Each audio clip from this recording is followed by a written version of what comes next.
আচ্ছা, বর্তমানে আমাদের রাজ্যের যে পরিস্থিতি সেটা নিয়ে যদি কোনো প্রেডিকশন বা অবজারভেশন আপনার থাকে। মুখ্যমন্ত্রী মমতা বন্দ্যোপাধ্যায় 15 বছর ক্ষমতায় তিনি থাকবেন। 15 বছর পরে তার পরিবর্তন হবে। মানে 10 থেকে 15 বছর ধরে 10 থেকে না, ঠিক 15 বছর, 15 ইয়ার্স এর পরবর্তীতে মুখ্যমন্ত্রী সেকেন্ড কেউ হবেন।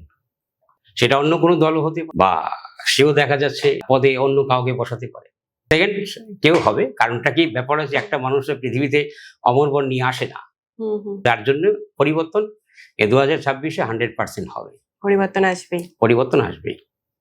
হ্যালো এভরিওয়ান, আমি Simantika and again welcome to another episode of Tok Jhal Mystery. আজকের এপিসোডটা কিন্তু হতে চলেছে খুব স্পেশাল, কারণ আজকে আমরা এমন একটা জগতে প্রবেশ করতে চলেছি সেখানে মিলেমিশে রয়েছে জ্যোতিষ, তন্ত্র, শক্তির একটা রহস্যময় গল্প। আজকে যিনি আমাদের অতিথি, তিনি কিন্তু কামাখ্যা সিদ্ধ তান্ত্রিক ও বিশিষ্ট জ্যোতিষী Prashanta Shastri. So please welcome Shri Prashanta Shastri. নমস্কার।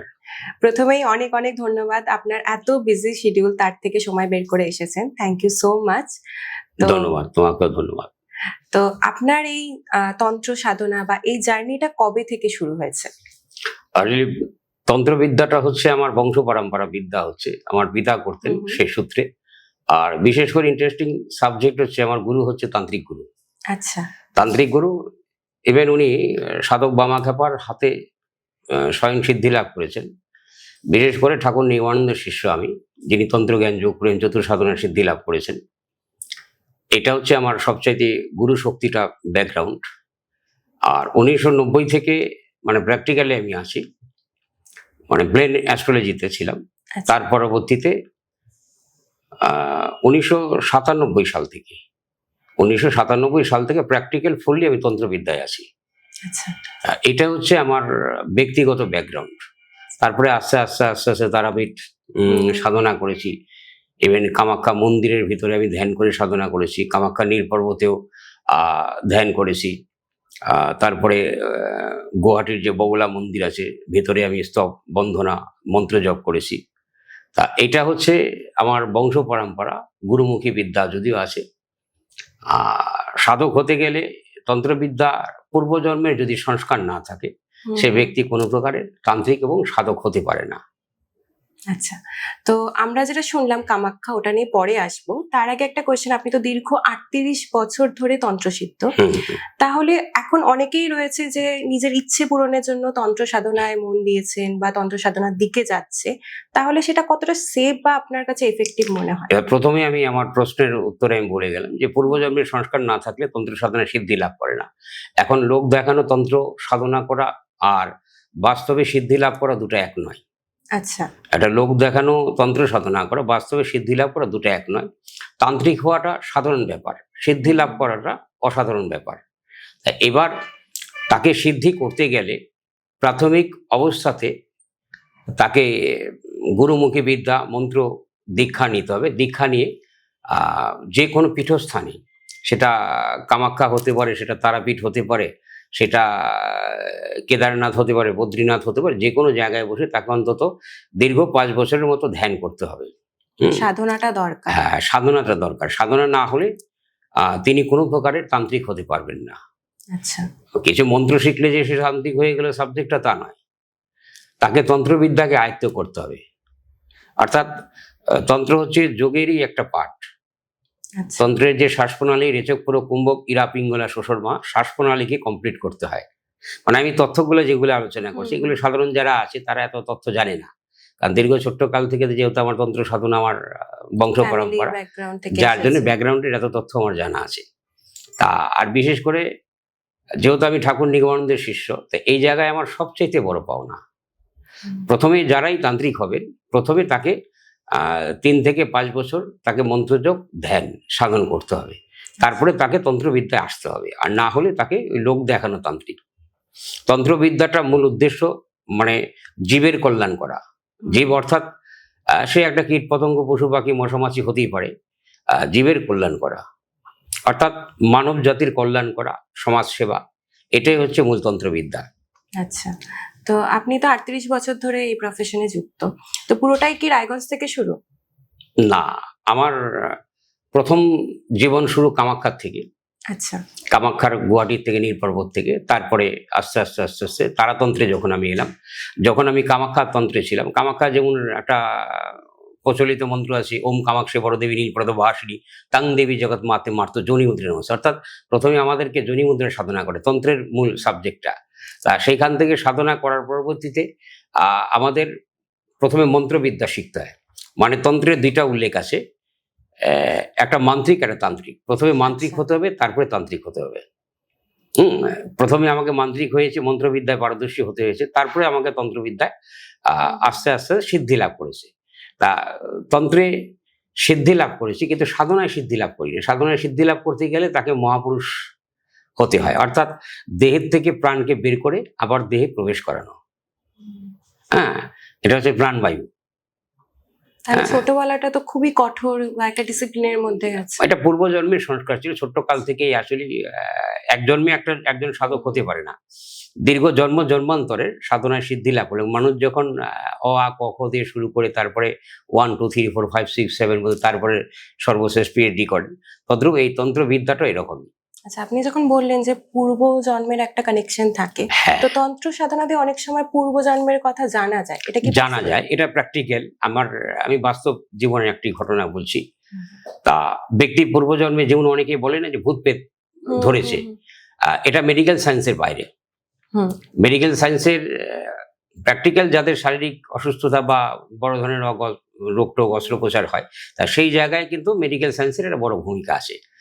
আর যখন ভূত প্রেত পিশাচের একটা সাবজেক্ট আসবে, সেখানে মেডিকেলের কোনো ভূমিকা নেই, রোগ ধরতে পারে না।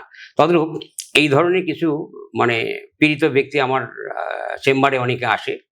তা তাদেরকে যে ওই যে বললাম যে মন্ত্র সিদ্ধ করেছি, মন্ত্র শক্তির দ্বারাতে তার আত্মাকে আনা হয়, যেটা আধুনিক যেটা প্লানচেট বলা হয়। প্লানচেটের কোটোয়াটের মাধ্যমে যে আত্মাকে আহ্বান করা হয়, তা তদ্রূপ আমরা মন্ত্র শক্তির দ্বারা সে আত্মাকে তার দেহে স্থাপিত করি। স্থাপিত করার পরে ওদের প্রশ্ন করা হয়, তুমি কে, কোথার থেকে এসছো? তখন তার পূর্বজন্মের ডিটেলস সে বলে দেয়। মানে এটা পসিবল কি আমি অনেককে দেখিয়েছি প্র্যাকটিক্যাল। আমি কিছুদিন আগে একজনকে পেয়েছি, কোনো মেডিকেল সায়েন্সের ডাক্তার, সুস্থ করতে পারছে, আমার এলাকারই লোক। দীর্ঘ 14 মাস ধরে তার দেহে আত্মাটা ছিল। তখন সে ভদ্র মহিলাকে প্রশ্ন করলাম, তোমার নাম কি? আমাকে বলে স্বপ্না মুখার্জি, বাড়ি কোথায়? গুয়াহাটি। এবং তার মৃত্যু কিভাবে হয়েছে এবং কিভাবে তার দেহে প্রবেশ করেছে, কেন এসছে, তার উদ্দেশ্য কি, ডিটেলস সে বলে দেয়। ডিটেলস সে বলে দেয়। আচ্ছা, মানে পূর্বজন্মে, মানে আমরা এখন ইউটিউব বা ইনস্টাগ্রাম সোশ্যাল মিডিয়ায় প্রচুর দেখি যে মানুষ পূর্বজন্মের কথা জানতে ভীষণ ইচ্ছুক, তো এটা কি সেফ? 100% এটা জানতে ইচ্ছুক আছে। বিষয়টা হচ্ছে কি, এটা একটা ব্যাপার আছে, ওই যে আমি বললাম যে প্রাণায়াম করতে হয়, প্রাণবায়ু শোধন, অর্থাৎ রেচক পুরো কুম্ভক ইরা পিঙ্গলা শোষণ মায় পঞ্চনারীকে শোধন করার পরে শ্রীমদ ভাগবত গীতায় স্পষ্ট লেখা আছে। শ্রীমদ ভাগবত গীতায় 18টা অধ্যায়ের মধ্যে স্পষ্ট আছে শ্রীমদ ভগবত গীতার জন্মান্তরবাদ, যে মানুষের মৃত্যুর পরবর্তীতে মানুষ জন্মগ্রহণ করে এবং সে পূর্বজন্মে কি ছিল সে ধ্যান যোগের দ্বারাতে জানতে পারে যে আমি কি ছিলাম। এটা কেন বলছি, মানুষের মন দুটো, একটা কনসাস একটা সাবকনসাস। সাবকনসাস মাইন্ডটা 90 থেকে 95% মানুষের থাকে, 5 থেকে 10% হচ্ছে কনসাস মাইন্ড। এই কনসাস মাইন্ডের মাধ্যমে যখন আমরা ধ্যান যোগ করব, অর্থাৎ ইন্দ্রিয়কে পরিশুদ্ধিত করে ধ্যান যোগ করবো, অর্থাৎ পঞ্চ ইন্দ্রিয়তে একত্রিত করে, তখন আমরা আস্তে আস্তে আমাদের ভেতরে একটা ঊর্জা শক্তি সৃষ্টি হয়। সেই শক্তিটা হচ্ছে যে পূর্বজন্মের জানা, সেটা হচ্ছে কনসাস মাইন্ড। সোশ্যাল মিডিয়া বা সব জায়গায় একটা খুব টার্ম ভাইরাল, সেটা হচ্ছে দেজাভু। আমিও হয়তো অনেকবার ফেস করেছি বা অনেকেই যারা দেখছেন তারাও ফেস করেছে, যে কোনো এক জায়গায় গেলাম, জায়গাটা খুব পরিচিত মনে হচ্ছে। তো এরকম অনেকে বলে যে পূর্বজন্মের কোনো কাজ ইনকমপ্লিট আছে বলে আমরা এই জন্মে জন্মগ্রহণ করি, আর কোথাও গেলে সেই জায়গাটা পরিচিত বলে মনে হয়। এটা নিয়ে আপনার কি মতামত? এটা স্পষ্ট, যারা শ্রীমদ ভাগবত গীতা পড়েছে, শ্রীমদ ভাগবত গীতার এটা জন্মান্তবাদ। 18টা অধ্যায়ের মধ্যে একটা অধ্যায় আছে যে জন্মান্তবাদ, অর্থাৎ এই জন্মের যদি আমি, একটা মানুষ কিন্তু এক জন্মে ওই একবারে পিএইচডি লাভ করতে পারে না। আজ পূর্বজন্মে মাধ্যমিক পাস ছিল, তার পরবর্তী জন্মে গ্র্যাজুয়েশন, তার পরবর্তী জন্মে এমএ, ইভেন সে পিএইচডি করে। আচ্ছা, এটা শ্রীমদ ভাগবত গীতার কথা, আমাদের তো ব্যক্তিগত না, যেহেতু তুমি প্রশ্ন করলে উত্তরটা আমি তোমাকে দিচ্ছি। হ্যাঁ, অর্থাৎ কর্মের ফল। শ্রীমদ্ ভগবদ গীতার কর্মযোগে স্পষ্ট বলা হয়েছে তুমি যে কর্ম করবে সেই কর্মের অনুপাতে তুমি ফল পাবে। অর্থাৎ একটি জায়গায় গেলে হঠাৎ পরিচিত মনে হয়, অর্থাৎ সেই বাড়িটা হয়তো তোমার ছিল, হয়তো সেই এলাকার তুমি বাসিন্দা ছিলে, অর্থাৎ যেহেতু যে কর্ম তুমি করেছো সেই কর্মের অনুপাতে তোমার কর্মটা তুমি সাকসেস করে যেতে পারোনি, তার জন্য আবার জন্ম, যার জন্য আবার তোমাকে জন্ম গ্রহণ করতে। কিন্তু কোনো ধর্ম গ্রন্থে কিন্তু সেটা নেই, সেটা একমাত্র সনাতন ধর্মের আমাদের শ্রীমদ্ ভাগবত গীতায় আছে, বেদেও আছে, ভাগবতে আছে। হ্যাঁ, প্রত্যেকটা 18টা পুরাণের মধ্যে প্রত্যেকটার মধ্যে কোনো না কোনো জায়গায় আছে। শ্রীমদ্ ভাগবত গীতা এটাকে বারবার ব্যাখ্যা করা হয়েছে। কুরুক্ষেত্রের যুদ্ধক্ষেত্রের ময়দানে অর্জুনকে যখন ভগবান শ্রীকৃষ্ণ বলেছেন, তা সেই জায়গায় অর্জুনকে বারবার কর্মযোগের কথা, জন্মান্তবাদের কথা বলেছেন। এবার তুমি হঠাৎ কোথাও গেলে, সেই জায়গাতে কি হলো যে তোমার বাড়িটা পরিচিত মনে হলো, অর্থাৎ পূর্বজন্মে তুমি ওই বাড়ির সন্তান ছিলে। আচ্ছা, এবার ওই বাড়ির সন্তান হয়ে কেন জন্মগ্রহণ করে সেটা রাজপ্রাসাদ ছিল, অর্থাৎ তুমি হীন কর্ম কিছু করেছিলে। অর্থাৎ তুমি রাজ পরিবারে জন্মগ্রহণ করার সত্ত্বেও সেই জায়গায় তোমার মনটা ছোট ছিল, কিন্তু কাজ মানুষের মতো করেছে, যার জন্য মানুষের জন্মগ্রহণ করেছে। আর এখানে আরেকটা ব্যাপার আছে, কিছু কিছু বাড়িতে দেখবে ঘন ঘন কিছু সাপ আসে, বড় টিকটিকি আসে। এটা অনেকে মনে করে যে এটা বুঝি বাইরের থেকে চলে এলো, না, অর্থাৎ ওই বাড়িটা তার ছিল, সে কষ্ট করে বাড়িটা তৈরি করেছে, তৈরি করার পরবর্তীতে সে ভেবেছে যে আমি এখন ভোগ করবো না, আমি পরে আরো কিছুদিন অর্থ জমিয়ে নিয়ে করি। একদিন সে মরে গেল। মরে যাওয়ার পর, অর্থাৎ জপ তপ আমরা যতই করি, কিন্তু মৃত্যুময় মুহূর্তটা আমরা যে চিন্তা নিয়ে মরবো, এটা শ্রীমদ্ ভাগবত গীতা বলেছে। শ্রীমদ্ ভাগবত গীতা বলছে মৃত্যুময় মুহূর্তে তুমি যে চিন্তা নিয়ে মৃত্যুবরণ করবে, আগামী জন্মটা ঠিক সেই কুলে তোমার জন্ম। তুমি যদি মৃত্যুর সময় কোনো বাঘকে চিন্তা করো, আগামীতে তোমার সেই আত্মাটা বাঘের জনিতে যাবে। হয়তো কোনো টিকটিকি মনে করে তুমি জন্মগ্রহণ করলে, সে টিকটিকি হয়ে তোমার জন্মগ্রহণ হয়। তুমি কোনো সর্পকে মনে করে তুমি মৃত্যুবরণ করলে, তা সেই আত্মাটা তোমার সর্প হয়ে জন্মগ্রহণ করবে। কিন্তু সেই বাড়িতে, কিন্তু সেই টিকটিকি হোক, সর্প হোক, যেটাই হোক, কিন্তু ঘুরে সেই বাড়িতে আসবে, আবার ওখানে ফিরবে। ঈশ্বর কোনো না কোনো ভাবে, হয়তো দেখা যাচ্ছে 5000 কিলোমিটার দূরে তার জন্ম হয়েছে, হয়তো সেই টিকটিকটাকে কোনো পাখি ঠোঁটে নিয়ে উড়ে নিয়ে চলে এলো, ওই বাড়িতেই পড়ে গেল, কোনো না কোনো ভাবে সে বেঁচে গেল। সবকিছুই রিটেন, একদম টোটাল কর্মফলের মিল আছে। কর্মের ফল যদি মিল না হয়, তুমি পৃথিবীর একটা গাছের পাতাও হেলে না, সব ঈশ্বরের ইচ্ছা। এবং সেই টিকটিক অনুভূতি করবে বা সেই সর্প অনুভূতি করবে, কিন্তু সেই বাড়ির মানুষগুলো এই সর্পকে তাড়া করবে, কিন্তু কোথাও না কোথাও লুকে, কিন্তু কারো ক্ষতি করবে না। তা অনেকে আসবে, দেখে চলে যাবে, বা ওই বাড়িতে কোথাও লুকিয়ে থাকবে, কিন্তু সে বুঝবে যে এটা আমার সন্তান ছিল, এটা আমার নাতনি ছিল, বা এটা আমার নাতি ছিল।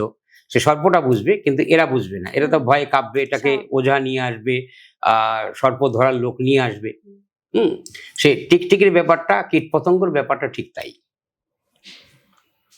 সে ঘুরে দেখে যেটা আমি সম্পত্তি করে গিয়েছিলাম, এখন আমার বংশধর ভোগ করছে।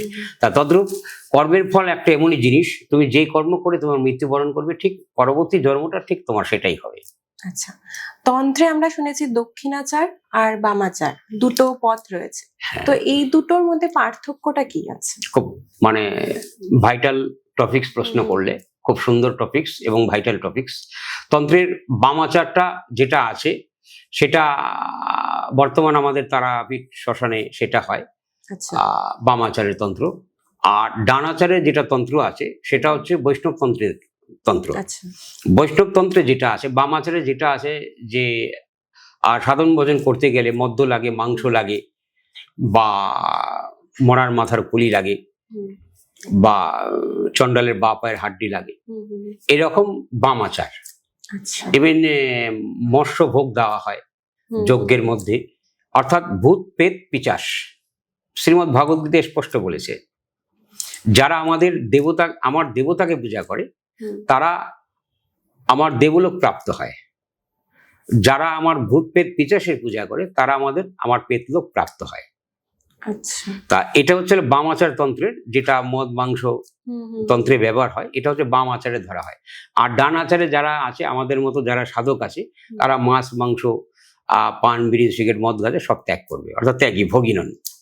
আর বাম আচার তন্ত্রে যারা তন্ত্র সাধনা করেন তারা ভোগী আছেন। মানে যারা ব্ল্যাক ম্যাজিক করেন, ব্ল্যাক ম্যাজিক করেন তারা কিন্তু ভূত প্রেত পিশাচের পুজো করেন, তারা কোনো দেব শক্তির পুজো করেন না। কারণ একটা মানে মানুষের মাথার খুলি, সেটা তো শুভ কিছু নয় না, সেটা অশুভ শক্তি। একটা পশু মরে গেছে, তার হাড়টা নিয়ে এলো, সেটা তো শুভ কিছু নয়, সেটা অশুভ শক্তি। মানুষ যখন মৃত্যুবরণ করে তাকে বাড়ির থেকে বের করে পুড়িয়ে দেওয়া হয় বা তার মাটিতে তাকে সমাধি দেয়া হয়, তাকে সমাধি দেয়া হয়। তা সেই সূত্র সেই জিনিসটা যখন পচে গলে একটা হাড় থেকে যায়, সেটাকে নিয়ে আসে। অর্থাৎ ওই বামাচার তন্ত্রে যে মানে কারণ সুধাটা বা মাছটা ভোগ দেওয়া হয়, সেটা কোনো দেবীকে না, কোনো দেবতা না। শুভ শক্তি কখনো মাছ মাংস এগুলো আহার করে না, মদ মাংস আহার করে, সেটা অশুভ শক্তি আহার করে। কিন্তু তারা ভাবছেন, তাদের গুরুদেব শিখাচ্ছেন যে আমরা শুভ শক্তির সাধনা করছি, আসলে সে শুভ শক্তি না, সেটা হচ্ছে বামাচার। শ্রীমদ্ ভগবদ্গীতাতে স্পষ্ট লেখা আছে, এটা আমি ব্যক্তিগত বলা নয়, আমার যে অনুষ্ঠান যে সাধকরা শুনবেন তারা শ্রীমদ্ ভগবদ্ গীতার 1 থেকে 18টা অধ্যায় পড়ে তারপরে আমার প্রশ্নের যদি তারা কোনো উত্তর থেকে থাকে আমাকে প্রশ্ন করতে পারেন। এটা হচ্ছে বামাচার গেল। ডানাচারের বিষয়টা হচ্ছে, তাকে অনেকে আছে যে জন্ম হওয়ার পরবর্তী ছোট্টকাল থেকে ত্যাগী হয়, ভোগী হয় না। সে মন্ত্র জপ তপ যজ্ঞ করে, কিন্তু শুভ শক্তির যজ্ঞ করে। আমরা যেমন ডানাচারের তন্ত্র যেটা আছে শিবতন্ত্র, আর প্র্যাকটিক্যাল বামাচারের তন্ত্র কিন্তু শিব কিন্তু মাছ মাংস ভোগী নয়। শিবের অনুচর যারা থাকেন, ভূত প্রেত পিশাচ থাকেন, তারা যেই কথাটা আমি বিগত বলে গেলাম, ঠিক তারা সেই জিনিসটা আহার করেন। আর শিবতন্ত্রের মধ্যে আমাদের মোটামুটি 18টা অধ্যায় আছে, 18টা পাঠ আছে। শিবতন্ত্রের 4টা তন্ত্রকে আমরা, যেটা বৈষ্ণবতন্ত্রের তন্ত্রবিদ্যা বলা হয়, সেটা ডানাচারে বলা হয়, সেটাকে সাধন ভজন করতে হয় এবং ব্রহ্মযজ্ঞ করতে হয়। ব্রহ্মযজ্ঞের মাধ্যমে ডানাচার তন্ত্র পালন করা হয়। যেমন আমরা একটাই যজ্ঞ করলাম, কেউ মদ্যমাংস আহার দিল, সেটা নয়। আমরা ভগবান শঙ্করকে ডাকলাম, ত্রাম্বাকাং যজামহে সুগন্ধিং পুষ্টিবর্ধনং উর্বারুকামিব বন্ধনা মিত্র মোক্ষেদ মামৃতাৎ নমো নমঃ। যেটা পূজার ক্ষেত্রে সেটা নম উচ্চারণ হবে, যেটা যজ্ঞের ক্ষেত্রে সেটা সোহা উচ্চারণ হবে। এবং সেইখানে যদি কোনো প্রকারের যে ওই কারণ সুধা বা অসুচিকর কিছু না দেওয়া হয়, সেটা হবে ডানাচার। ইভেন সাধককে মাটিতে শয়ন করতে হবে, কোনো প্রকারে খাটে শুতে পারবে না, কোনো প্রকার সোফায় বসতে পারবেন না, এবং তার জীবনটা অত্যন্ত সিম্পল থাকবে, ডানাচার ডিসিপ্লিনের মধ্যে থাকবে। সংসার করতে পারবে, মানে পদ্মের ন্যায়, পদ্ম জলে বসবাস করে কিন্তু তাকে জলে স্পর্শ করে না, মানে পদ্মের ন্যায় তারা সংসার করবে। গৃহস্থ যোগীরা ডানাচারে তান্ত্রিক হয়। অনেকে বামাচারে তান্ত্রিক বিদ্যা করে, কিন্তু সেটা আমি মনে করি তাদের ভুল, তাদের অনেক ভয়ঙ্কর বিষয় হয়।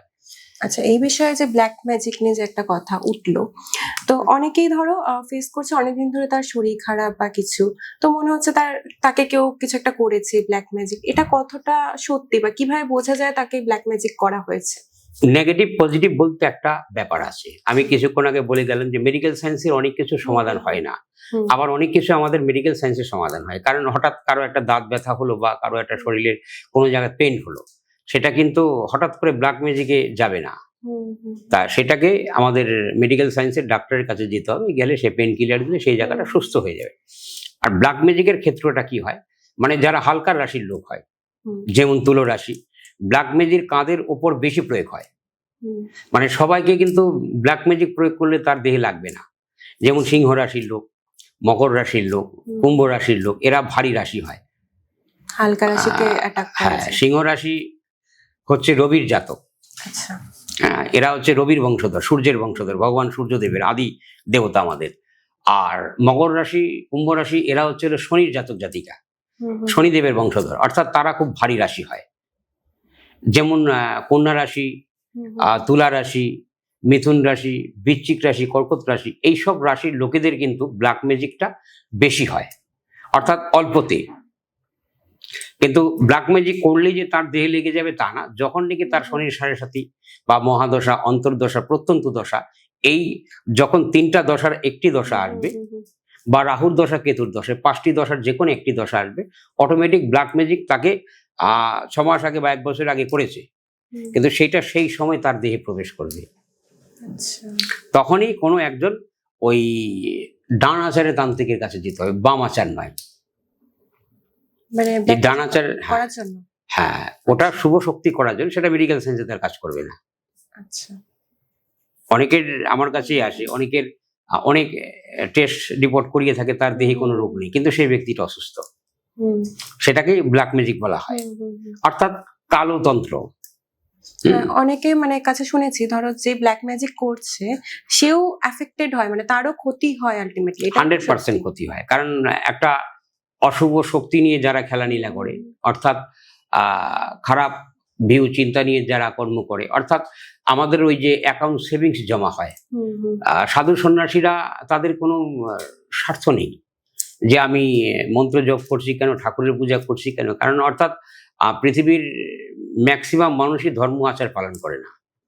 সাধু সন্ন্যাসীরা মন্ত্র জপ করে, পূজা করে, যজ্ঞ করে যে সেভিংসটা, পুণ্যটা অর্জন করে, সেটা আমাদের সারা পৃথিবীবাসী আমরা গ্রহণ করি।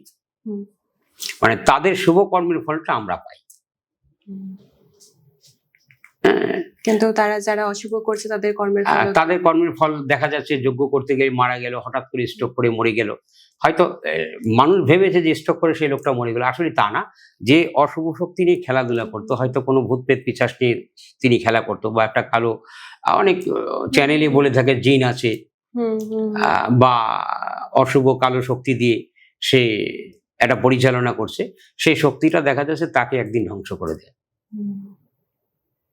সর্প নিয়ে যে খেলা করে, সেই সর্পই তো তাকে কেটে মেরে দেয়, ম্যাক্সিমাম ক্ষেত্রে এটা দেখা যায়। তো তদ্রূপ ব্ল্যাক ম্যাজিকটা এরকম, মানে তুমি যদি ওটা নিয়ে করো, তোমাকে আলটিমেটলি ফলটা ভোগ করতেই হবে। ব্ল্যাক ম্যাজিক শিক্ষাটা অত্যন্ত মানে অল্প সময়, ব্ল্যাক ম্যাজিক শিক্ষাটা নাথিং বিষয়, অল্প সময়, কিন্তু যে ব্ল্যাক ম্যাজিকের মাধ্যমে যে লোকটাকে ক্ষতি করা হবে সেটাই সময়ের বিষয়। তা এটার জন্য ব্ল্যাক ম্যাজিক করতে হয় না। এটা আধুনিক যুগের আধ্যাত্মিক জগতের ওই যে কর্মের ফল কিছুক্ষণ আগে বলে গেলাম, যে কর্মের ফলটা সবচেয়ে বড় ব্যাপার। টোটাল স্পষ্ট শ্রীমদ্ ভাগবত গীতায় লেখা আছে, যে বলছে যারা মানে তিনটা গুণ আছে, শত রজতম, শত হচ্ছে সাত্বিক, রজ হচ্ছে রাজসিক, তম হচ্ছে তামসিক, তিনটা গুণে সমস্ত ব্রহ্মাণ্ডটা পালিত হয়। তার সেই জায়গাটা হচ্ছে সাত্বিক গুণ, যারা পুজো আশ্রা করে, যারা দান ধ্যান করে, তারা সাত্বিক গুণ।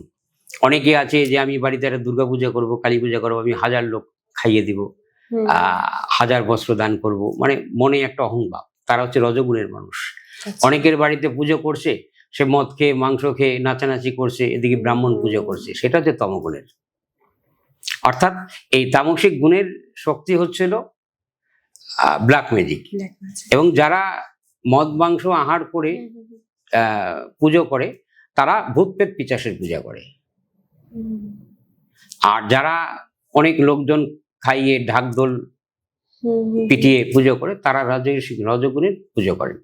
আর যেমন রামপ্রসাদের কথা আছে, জাকজমকে করলে পূজা অহংকার হয় মনে মনে, যারা নীরবে ধান দেন, পূজা করেন, তারা হচ্ছে সাত্বিক গুণের পূজা করেন, অর্থাৎ ভগবানের শুভ শক্তি।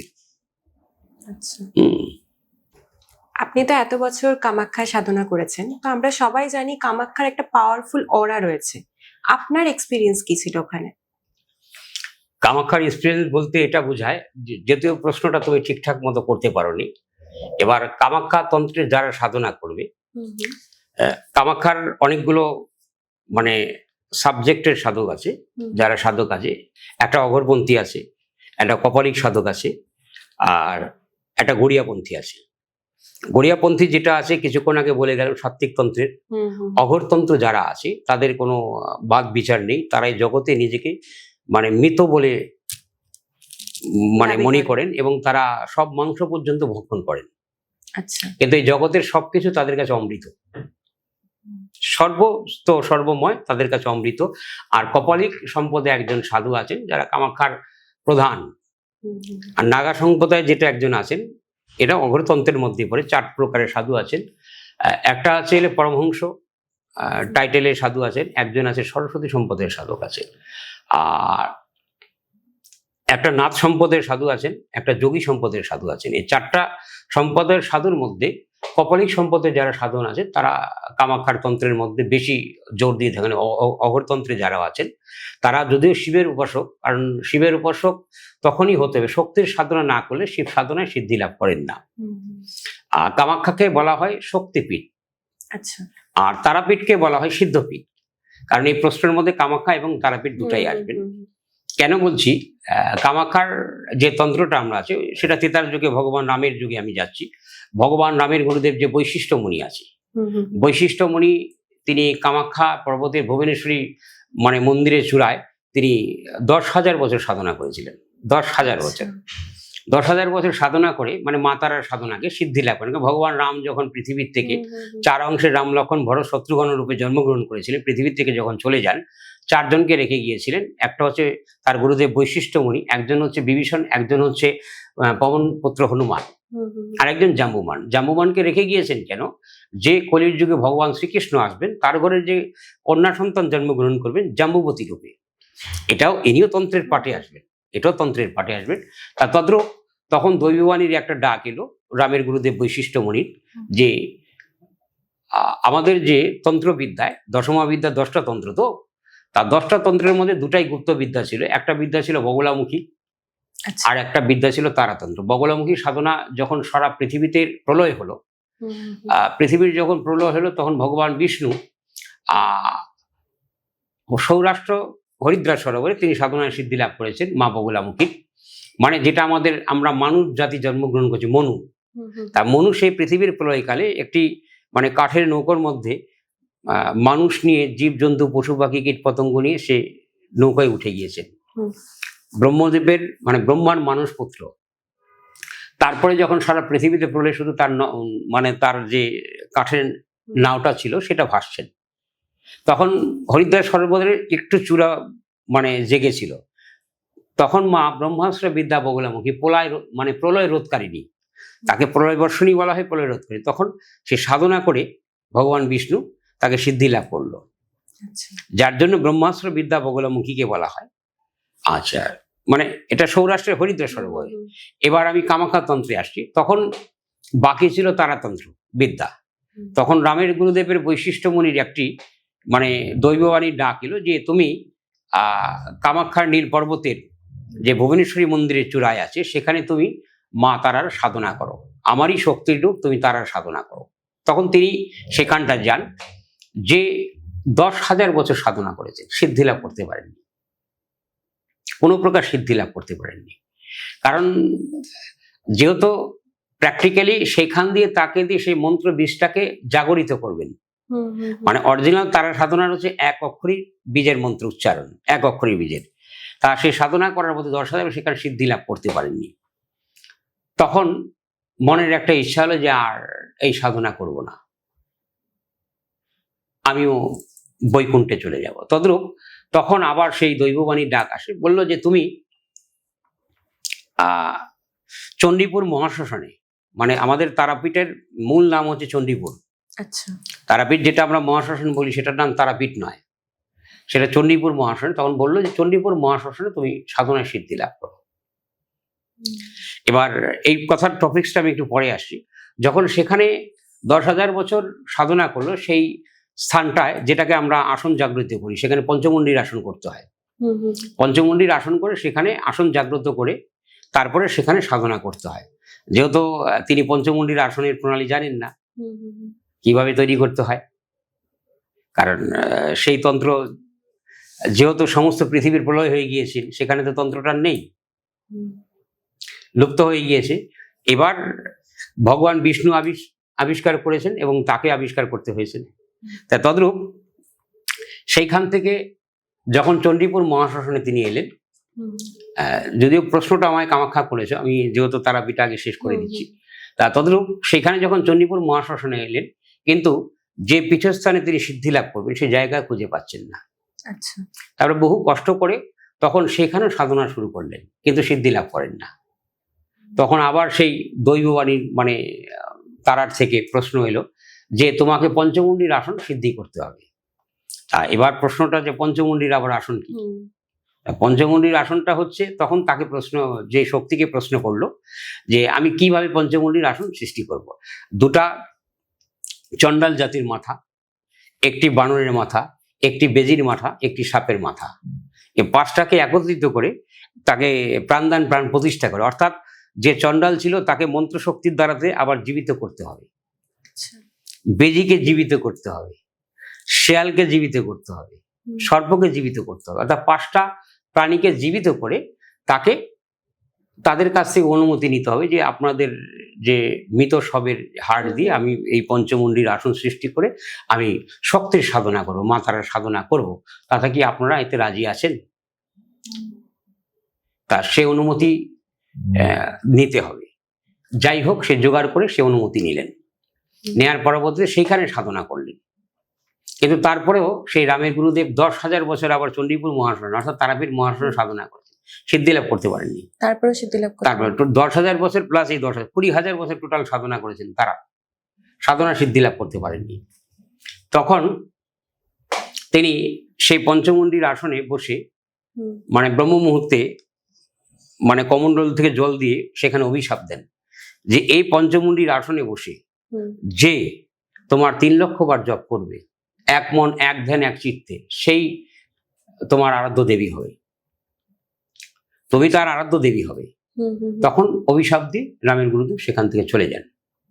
সেই বৈশিষ্ট্য দেব আবার পরবর্তীতে বামদেব রূপে জন্মগ্রহণ করেন। আচ্ছা, যেহেতু বিগত জন্মে, যে পূর্বজন্মের কথা আমি এর আগে বলে গেলাম, বিগত জন্মে ইনকমপ্লিট ছিল, তখন আগে আবার তাকে বামদেব রূপে জন্মগ্রহণ করে সেখানে তাকে সাধনায় সিদ্ধি লাভ করতে হলো। এবার এইখানেই হচ্ছে বামদেব সব সাধনা করেছেন, সেখানে বামদেব সব সাধনা করে সিদ্ধি লাভ করেছেন, এক রাতে সাধনা সিদ্ধি লাভ। যেহেতু পূর্বজন্মে সে সিদ্ধা মহাপুরুষ ছিল, অর্থাৎ তারাপীঠের বামদেবকে উদ্দেশ্য করে তারাপীঠের মহাশাসন নাম হবে, যার জন্য তাকে আবার বামদেব রূপে জন্মগ্রহণ করতে হলো। আর কামাখ্যার বিষয়টা হচ্ছে, যারা কামাখ্যার নীলপর্বতের উপরে যারা সাধন ভোজন করেন তাদেরকে দীর্ঘতম ভাবে সাধনা করতে হয়। বছরে একবার যখন মা কামাখ্যা দেবীর পুজো হয়, যেটা অম্ববতী হয়, অম্ববতীর দিনে তাদেরকে বের হতে হয়। বের হয়ে 2.5 দিন পরবর্তীতে দেবী দর্শন করতে হয়। দেবী দর্শন করে আবার তারা গুহায় ঢুকে যান। হিমালয়ের এমনও সাধক আছে যে কামাখ্যার গুহাগুলোতে সাধারণ মানুষ তো সেখানে যে ঘুরে মানে বের করতে পারেন না, খুঁজে পাবেন না। দীর্ঘ 10-20 হাজার বছর ধরে সে সাধনা করছেন, কিন্তু সেই ব্যক্তিটাকে দেখলে মনে হয় 70 বছর, 60 বছর, 80 বছর, এরকমই একটা ব্যাপার হয়। আর কামাখ্যার একটা জায়গা আছে, সেটাকে মায়াং বলা হয়। মায়াং তন্ত্রের যেটা বলা হয়, যেটা অরিজিনাল যে তন্ত্রপীঠ যেটা আছে, আর কামাখ্যা হচ্ছে তন্ত্রপীঠ, আর সিদ্ধপীঠ হচ্ছে তারাপীঠ। আপনি তো দু জায়গায় আপনি দু জায়গায় হ্যাঁ, দু জায়গায় আমি সাধনা করেছি, কিন্তু সিদ্ধি লাভ করিনি। আর সিদ্ধি লাভ করতে গেলে আমাকে বৈশিষ্ট্য মুনির মতো মহাপুরুষ হতে হবে, যেহেতু আমি মহাপুরুষ সাধারণ একজন মানুষ। আর যদিও বিদ্যাটা আমাদের বংশ পরম্পরা বিদ্যা আছে, সেটা আপনি আগে বলেছেন, যার জন্য আমি বলে গিয়েছি মিথ্যের আশ্রয় নিয়ে কোনো কিছু করে লাভ নেই। তাহলে তো মানুষ আমাকে বলবে যে আমার এই বাড়িটা আছে দোতল, মানে 1st ফ্লোর আছে, সেটাকে 10 ফ্লোর করে দেন ব্ল্যাক ম্যাজিক দিয়ে। বাস্তবে এটা হয় না, কিন্তু একটি সাধক যখন সাধনায় সিদ্ধি লাভ করে তার দেহ হালকা হয়, সে জলের উপরে হাঁটতে পারে, সে পাহাড়ে এমনিতে শূন্যে ভাসতে পারে, এক দেশ থেকে আরেক দেশে ভ্রমণ করতে পারে বিনা মানে জলচর প্রাণীতে, বিনা কোনো মানে যানবাহনে। হ্যাঁ, কিন্তু তারা লোকালয়ে থাকেন না। মায়াংতন্ত্রে এটা আছে 100%। মায়াংতন্ত্রে যারা সাধনা আছেন আমি দেখেছি বাস্তবিক, কারণটা কি, আমার জীবনটাই তো তন্ত্রবিদ্যার মধ্যে কেটেছে, তো আমি এমন এমন সাধক দেখেছি যার কত হাজার বছর বয়স। যেমন আমার গুরুদেবেরই যার কাছে প্রেম সাধনা সিদ্ধি লাভ করছেন ঠাকুর নিগমানন্দ, তার 1500 বছর বয়স ছিলেন, 1500 বছর, তার নাম গৌরীমা। ইভেন তার যোগী গুরু আছেন সুমেরু দাসজি, তিনি বলেছেন যে পৃথিবীর প্রলয় না ঘটা পর্যন্ত আমি সদয় পৃথিবীতে থাকবো। মারোয়ারি গুরু আর কি। জ্ঞানী গুরু সচ্চিদানন্দী, আর তান্ত্রিক গুরু তার হচ্ছে বামাখ্যাপা। মানে 4টা সাধনা, যেহেতু 4টা সিদ্ধি লাভ করেছেন, অর্থাৎ 4 জনই তার গুরুদেবের প্রয়োজন আছে। আর মায়াং তন্ত্রে যেটা আছে, যেটাকে ব্ল্যাক ম্যাজিক বলা হয়, মায়াং যে যদি কোনো ব্যক্তি যদি 5 বছর 7 বছর থাকতে পারে, হয়তো একটা মানুষকে ওই কালা জাদু করে ছাগল বানিয়ে দিল, ছাগলকে মানুষ বানিয়ে দিল, ইঁদুরকে বানর বানিয়ে দিল, এটা ব্ল্যাক ম্যাজিক। ওই যে কিছুক্ষণ আগে বলে গেল, সেটা অশুভ তন্ত্র। হ্যাঁ, ওটা তো কিছু কনসিকুয়েন্সেস সেটাকে ডাকিনী বিদ্যা আছে, একটা শাকিনী বিদ্যা আছে। ডাকিনী শাকিনী বিদ্যার দ্বারাতে অনেক কিছু করা যায়। তাকে ভূত প্রেত পিশাচকে হাজির করতে হয়। আরেকটা বিদ্যা আছে, অনেক সাধক আছে দেখবে রাস্তা দিয়ে হেঁটে যায়, এটা কামাখ্যার তন্ত্রই আছে। এটাকে সাবর মন্ত্র বলে, সাবর তন্ত্র। হ্যাঁ, এটা গুরু গোরখনাথজি, যেটা যোগী আদিত্যনাথের গুরুজি আছে না, তিনি হচ্ছিল মানে নাথ সম্পদের সাধক আছেন। তিনি অনেক জীবনে বই লিখেছেন। সেটা সাবরতন্ত্র। আচ্ছা, তিনিও সাধনা করেছেন, তা তিনিও হিমালয়ের যোগী। তা তদ্রূপ ওই সাবরতন্ত্রের দ্বারা ব্ল্যাক ম্যাজিকটা খুবই হয়, অল্প দিনে মানুষ আয়ত্তে করতে পারে। জাস্ট লোক দেখানো, একটা ব্ল্যাক ম্যাজিক দেখানো, কিন্তু প্র্যাকটিক্যালি কিন্তু মানুষের উপকার করার জন্য। উপকার করতে গেলে তোমাকে ওই যে মান্ত্রিক হতে হবে, তান্ত্রিক নয়। আচ্ছা, তান্ত্রিকও 38 বছর ধরে উপাসনা করছেন, তো কখনো কোনো এরকম ঘটনা হয়েছে যেটা আপনাকেই ভয় পেয়ে দিয়েছে? আমাদের তো ভয়ের প্রতিনিধিত্ব সবসময় হতে হয়, যেহেতু আমাদের শ্মশানে তারাপীঠ মহাশ্মশানের মতো তন্ত্রযজ্ঞ হয়। যেটা মায়ের যে পুরনো প্রথম মন্দির আছে, সাধক বামদেব স্থাপনা করেছিল, যেটা মায়ের চরণ পাদুকা আছে, ঠিক তার পেছনেই আমার যজ্ঞ হয়।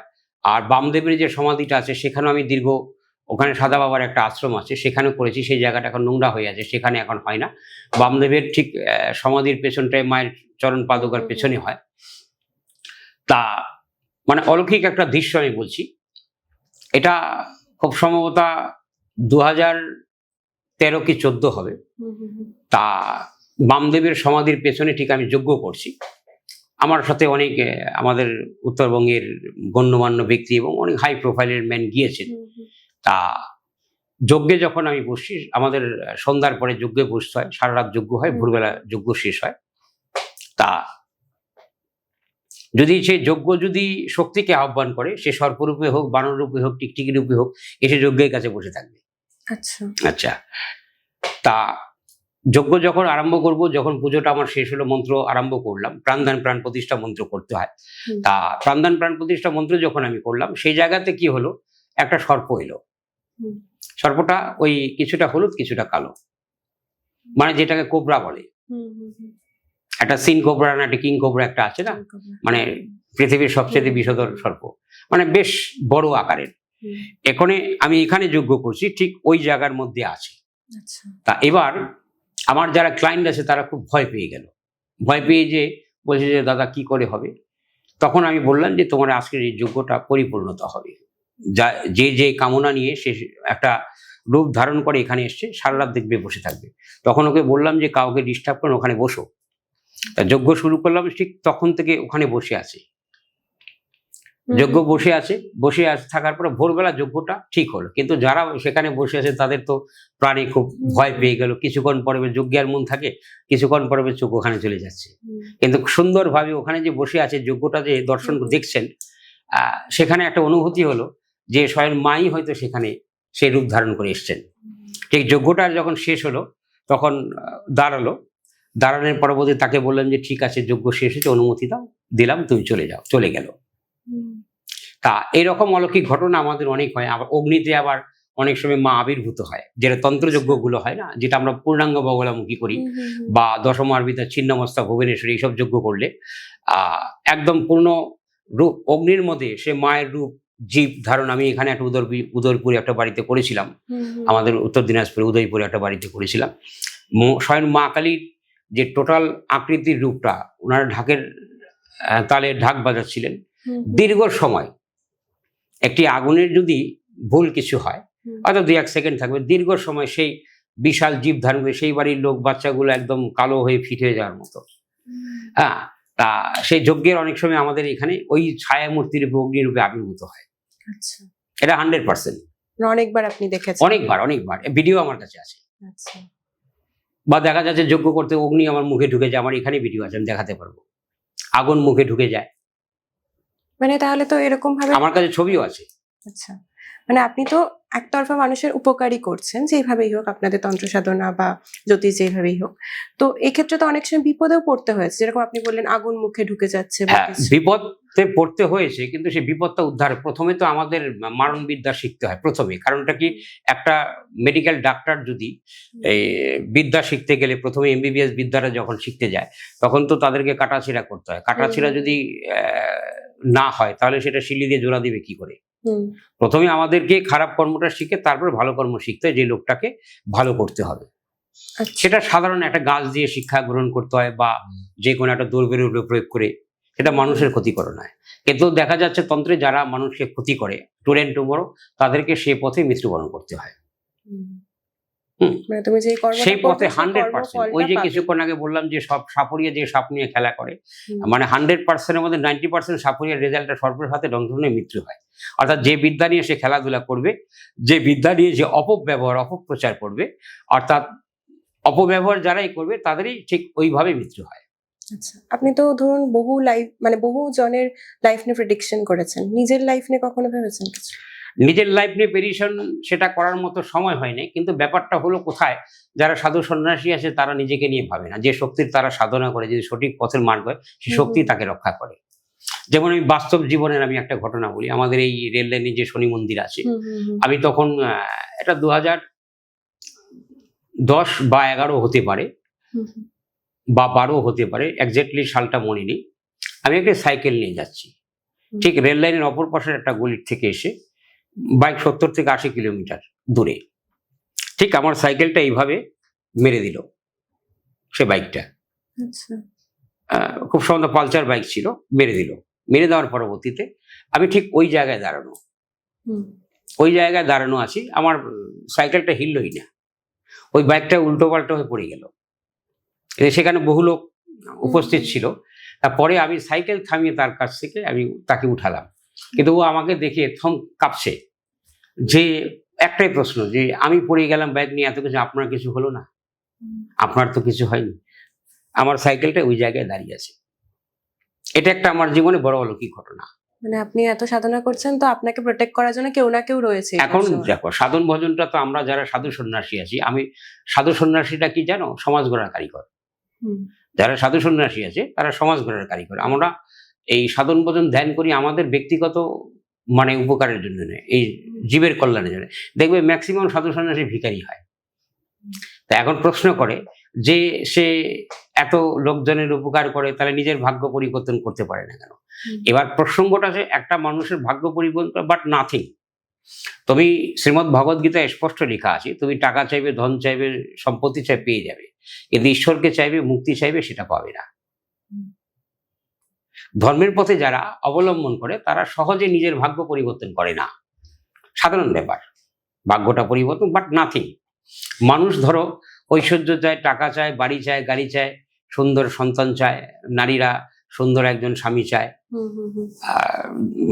পুরুষ সুন্দর একজন স্ত্রী চায়, কিন্তু ঈশ্বরের কাছে কখনো চায় না যে তুমি পৃথিবীর কল্যাণ করো, মানুষকে সুস্থ রাখো, ভালো রাখো। নিজের, আমরা ঈশ্বরকে যত যেই কোনো কিছু নিয়ে ডাকি না কেন, যার কাছে যাই না কেন, আমাদের একটা উদ্দেশ্য, একটা স্বার্থ আছে। আর যারা যোগী ধ্যানী আছে তাদের কোনো উদ্দেশ্য প্রণীত কিছু নেই, তারা নিঃস্বার্থে ধ্যান করে। এই কিছুদিন আগে ভাইরাল হলো, বরফের মধ্যে বসে ধ্যান করছে, তাদের কি স্বার্থ আছে? হিমবাহ জমে বরফ হয়ে গিয়েছে, বাস্তব, এখনো হিমালয়ে গেলে দেখা যায়, অ্যাভেলেবেল। তাদের কি স্বার্থ আছে? তাদেরকে ভগবান কোন সম্পত্তি দিয়েছে? তারা আত্মার মুক্তি, অর্থাৎ আত্মার মুক্তির জন্য জন্ম জন্মান্তরের পাপ, জন্ম জন্মান্তর, যার জন্য আমরা সংস্কৃত বলি যে মদ আত্মা সর্বভূতাত্মা, অর্থাৎ আমার এই আত্মা সর্বভূতের আত্মা। কখনো মশা হয়ে জন্মগ্রহণ করেছি, কখনো ভূত হয়ে জন্মগ্রহণ, কখনো পেট হয়ে জন্মগ্রহণ করেছি। আমি যে পৃথিবীতে মৃত্যুবরণ করলে পৃথিবীতেই যে আমি জন্মগ্রহণ করবো তা না। অর্থাৎ সূর্য গ্রহতে আমাকে জন্ম দিতে পারে, আমাকে পাতালপুরীতে জন্মগ্রহণ দিতে পারে, বৃহস্পতি গ্রহে জন্ম দিতে পারে, শনি গ্রহে জন্মগ্রহণ দিতে পারে। অনন্ত কোটি ব্রহ্মাণ্ড, অনন্ত কোটি ব্রহ্মাণ্ডের চিত্রটা বিষ্ণু পুরাণে আছে। আচ্ছা, বর্তমানে আমাদের রাজ্যের যে পরিস্থিতি, সেটা নিয়ে যদি কোনো প্রেডিকশন বা অবজারভেশন আপনার থাকে, সেটা যদি একটু বলতেন। কি ধরনের প্রেডিকশন করতে পারি? প্রেডিকশন বলতে মানে বুঝতেই পারছেন এখন সামনে ভোট বা এই রিলেটেড যদি কিছু বলা যেত। ভোট রিলেটেড কথাটা তো কমন আছে, সব দল বলছে যে আমি জিতবো। সে তো স্বাভাবিক। তা প্র্যাকটিক্যাল ভাবে তুমি কি শুনতে চাও? আপনার প্রেডিকশন? না, আমার প্রেডিকশন তো আছেই, মানে তুমি শুনতে চাচ্ছ কি? আপনার মতে কোন দল এগিয়ে থাকবে, কোন দল পিছিয়ে থাকবে? ভালো এই প্রশ্ন। related? এবার 2010 সালে যেটা আমি প্রশ্ন করেছিলাম যে আগামীতে 2010 সালে 11 সালের নির্বাচনের বিধানসভা নির্বাচনের মুখ্যমন্ত্রী মমতা বন্দ্যোপাধ্যায় হবেন, তিনি 15 বছর ক্ষমতায় থাকবেন। আচ্ছা। স্পষ্ট লিখে দেয়া আছে এবং বর্তমান পেপারের সাংবাদিকের সাথে আমার স্পষ্ট একদম ফ্লাইংলি কথা হয়েছে। ব্যক্তির নাম বললাম না, যাই হোক, তা লিখে দিয়েছিলাম যে 15 বছর ক্ষমতায় তিনি থাকবেন, 15 বছর পরে তার পরিবর্তন হবে। মানে 10 থেকে 15 বছর ধরে? 10 থেকে না, ঠিক 15 বছর। আচ্ছা। অর্থাৎ 15 ইয়ার্স। 15 ইয়ার্স তিনি ক্ষমতা থাকবেন। 15 ইয়ার্স এর পরবর্তীতে মুখ্যমন্ত্রী সেকেন্ড কেউ হবেন। আচ্ছা। আচ্ছা, সেটা অন্য কোনো দলও হতে পারে, বা সেও দেখা যাচ্ছে পদে অন্য কাউকে বসাতে পারে। সেকেন্ড কেউ হবে, কারণটা কি? ব্যাপার হচ্ছে একটা মানুষের পৃথিবীতে অমরবর নিয়ে আসে না, অমরবর পৃথিবীতে নিয়ে আসে না, যেহেতু যার জন্য পরিবর্তন 2026-এ 100% হবে, পরিবর্তন আসবেই। পরিবর্তন আসবেই।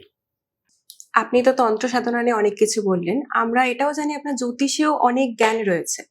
তো আমাদের যে ফিউচার, ওটা কি আগে থেকে নির্ধারিত, নাকি জ্যোতিষ তারপরে জেমস মানে পাথর বা তন্ত্র সাধনা দিয়ে সেটা বদলানো যায়?